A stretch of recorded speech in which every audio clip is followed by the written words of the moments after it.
Hi friends, అందరూ బాగున్నారా? చాలా రోజులైంది వీడియోస్ పెట్టగా. ఇంకా ఈరోజు వీడియో ఏందిరా అంటే నిజంగా చాలా ఇదనమాట, చాలా బాధగా ఉంది చెప్పడానికి కూడా.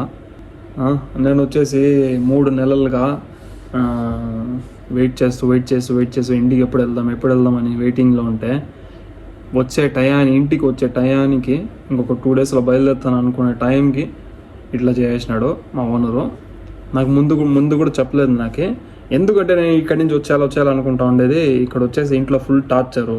మీకు ఆల్రెడీ చెప్పాను, మీరు ఆల్రెడీ చూసే ఉంటారు నా వీడియోస్లో ఎంత కష్టం ఉందో ఇక్కడ. సో అందుకని నాకు వచ్చేసి అసలు ఇంట్రెస్ట్ లేదు చేసేకి అని చెప్పేసిన. ఇప్పుడు నిన్న వచ్చేసి ఈ టైంలో 2 గంటలకు వచ్చినాడు. వచ్చి నేను టికెట్ క్యాన్సిల్ చేయాలనుకుంటున్నా, ఎందుకంటే ఇప్పుడు డ్రైవర్లు లేరు. డ్రైవర్లు వచ్చేంత నువ్వైనా పిలిపి డ్రైవర్కి, లేదంటే నేను పిలిపించేంత వరకు వెయిట్ చేయి అని చెప్పేసినాడు. ఇంకా ఏం చేయాలా ఏం అర్థం కావడం లేదు నాకు.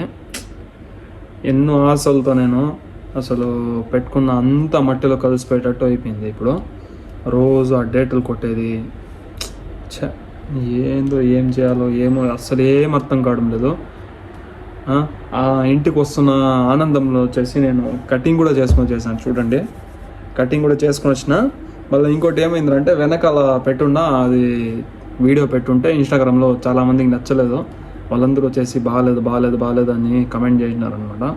సో అందుకని నేను వచ్చేసి పోయేసి ఇంకా నీట్ కటింగ్ అంతా చేసుకొని వచ్చేసాను. సో అదన్నమాట కథ. ఇంకా ఇప్పుడు ఏం అర్థం కావడంలా. టికెట్ చూసుకుంటే తీసుకునేసినాడు, క్యాన్సిల్ చేస్తానంటున్నాడు. ఏదో ఒకటి నేను గొడవ పడతాను, ఏమవుతుందో ఏమో తెలీదు. ఇప్పుడైతే ప్రజెంట్ అయితే అసలు నువ్వు ఉండాల్సిందే అని ఒక మాట చెప్పేసి ఉంటాడు. ఇప్పుడు నాకైతే అసలు ఓపికే లేదు ఉండడానికి. నేను ఒక్కొక్క రోజు వచ్చేసి ఎట్లా అంటే ఒక్కొక్క రోజు 10 రోజులుగా నడుస్తూ ఉంది నాకు. అది ఏందిరా దీని అమ్మ జీవితం, ఏందిరా అని వాడికి అసలు అడిగితే కూడా వాడు వచ్చినాడు, చెప్పినాడు, వెళ్ళిపోయినాడు. నా ఫోన్లో బ్యాలెన్స్ లేదు. ఇంకా ఎవరికి చేయాలి, నేను ఎట్లా చేయాలా? వైఫై ఉంది కానీ ఫోన్ చేస్తే వాడు లిఫ్ట్ చేయడు. ఎవరికి రాకూడదు ఇలాంటి సిచ్యువేషను. నిజంగా నేనైతే చాలా ఇబ్బంది పడుతున్నాను ఇప్పుడు. నేను ఆ రోజు గొడవ పడి వెళ్ళిపోయి ఉంటే ఇప్పుడు ఈ సిచ్యువేషన్ వచ్చేది కాదు నాకు.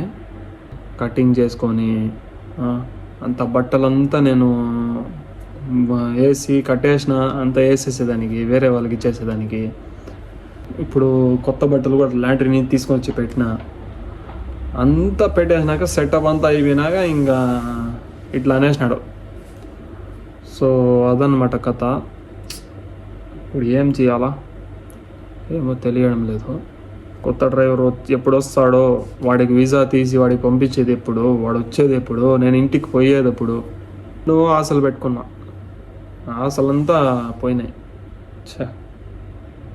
ఏందో యాక్సిడెంట్ చేశాను. అప్పటి నుంచి 2 నెలలు శాలరీ లేదు, ఇంటికాడ ఇబ్బందులు, ఇవి ఏం చేయాలో అసలు ఏం అర్థం కావడంలా. సర్లే, మాకు ఇల్లు బాగుంది, ఇల్లు బాగలేక పోతున్నా. బాగుంటే నేను అసలు ఇంటికి పోయేవాడిని కాదు కదా, ఇక్కడే ఏదో ఒకటి చేసుకునేది. అసలు ఇంటికే వచ్చేవాడిని కాదు కదా, ఇక్కడే చేసుకుందాం అనుకున్నా. మా ఓనర్ చూస్తే ఒక తిక్కన కొడుకు, వాళ్ళ పిల్లలు అలాంటి వాళ్ళే, ఒక్కరూ జాతిగా ఉండేవాళ్ళు కాదు. నాకైతే బుర్ర హీట్ అయిపోతా ఉంది. చూడండి, బట్టలంతా దీంట్లో వేసేసాను, ఇంకా లగేజ్ అంతా ప్యాక్ చేసాను. ఇంకా ఏముంది, ఇదంతా ఎత్తి పడేసాడమే. ఇంకా ఇక్కడ చూసుకుంటే రోజు నేను రోజులో నాకు రోజులు గడవడం లేదని వచ్చేసి ఇట్లా అనేసినాడు. ఏం చేయాలో ఏంటో ఏం అర్థం కావడంలో. సో చూసినారు కదా, రూమ్లో వచ్చేసి మొత్తం అంతా లగేజ్ అంతా ప్యాక్ చేసాను, అంతా పెట్టుకున్నాను. ఇంకా మా ఓనర్ అయితే అట్లా చెప్పేసినాడు. నేనైతే అసలు తగ్గేదే లేదు. అసలు నేను ఇక్కడ పడ్డ కష్టము అదేదో 10% ఊళ్ళోనే పడుంటే నిజంగా ఈ పాటికి ఏదో ఒకటి సెట్ అయ్యేవాడిని. ఏం చేయాలా, ఇక్కడికి వచ్చినాము, ఏదో తెలియక వచ్చేసినాము. ఇక్కడికి వచ్చినాక ఏ ఇల్లు ఎలా ఉంటుందో ఎవరు తెలియదు కదా, వచ్చినాక చేస్తేనే తెలిసేది.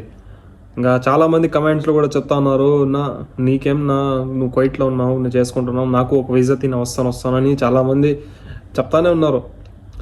ఏం చేయాలా, వాళ్ళకైతే చూసే వాళ్ళకి చెప్పేవాళ్ళు అంత చెప్తారు, చేసేవాడికి తెలుస్తుంది ఇక్కడ ఉండే కష్టం ఏంది, బాధ ఏంది అంతా. సో ఏమో నేనైతే ఏదో ఒకటి చేసుకొని వచ్చేయాలనే ఉంది నాకు. గొడవ వేసుకుంటా ఏదో ఒకటి చేస్తా, లేదంటే పోయేసి వస్తాను అని చెప్పేసి ఏదో ఒకటి చెప్తాను. మళ్ళీ దాని తర్వాత ఇంటికి ఒకవేళ వచ్చేస్తే నేను మళ్ళీ రిటర్న్ టికెట్ కూడా వేస్తాడు, మళ్ళీ వచ్చేదానికి 1 monthలో వచ్చేస్తానని చెప్పేసి ఏదో ఒకటి చెప్తాను. ఒకవేళ ఇచ్చినాడు అనుకో వచ్చేసి ఇంకా దాని తర్వాత టికెట్ తీసుకొని ఇంకా వచ్చేస్తాను. వచ్చినాక నేను వచ్చేటట్టు ఉంటే నేను మీకు షార్ట్ వీడియో అనేది పోస్ట్ చేస్తాను. ఇంకా లేదంటే నన్ను మీరు అర్థం చేసుకోవాలా. కానీ మొత్తానికి నేనైతే ఈరోజు వదలను. రాత్రి ఏదైనా అవ్వని, గొడవ అవుతుందో ఏమవుతుందో అవ్వని, నేనైతే వెళ్ళిపోవాలా. నేను ఉండను. నువ్వు డ్రైవర్ని పిలుచుకుంటావో ఏమైనా చేసుకుంటావో చేసుకో, లేదంటే ఒక 1 month టైం పోయేసి మళ్ళీ వస్తానని చెప్పేసి రిటర్న్ టికెట్ వేసుకుంటా. మళ్ళీ దాని తర్వాత నేను క్యాన్సిల్ చేయించేస్తాను అనమాట టికెట్ అదే. సో అలా ప్లానింగ్లో నేను. సో మనం అనుకున్నది ఎప్పుడు జరగలేదు, చూద్దాం. ఈరోజు నైట్ చూసేద్దాం ఏముందో. సో ఇది కథ. నెక్స్ట్ వచ్చేసి నేను వచ్చేటట్టు ఉంటే నేను షార్ట్ వీడియో పోస్ట్ చేస్తాను, లేదంటే ఇక్కడి నుంచే నా ఇంకా డైలీ రొటీన్ వీడియోస్ పోస్ట్ చేస్తూ ఉంటాను, చూస్తుండండి. సో వీడియో నచ్చితే లైక్ చేసి షేర్ చేసి సబ్స్క్రైబ్ చేసుకోండి.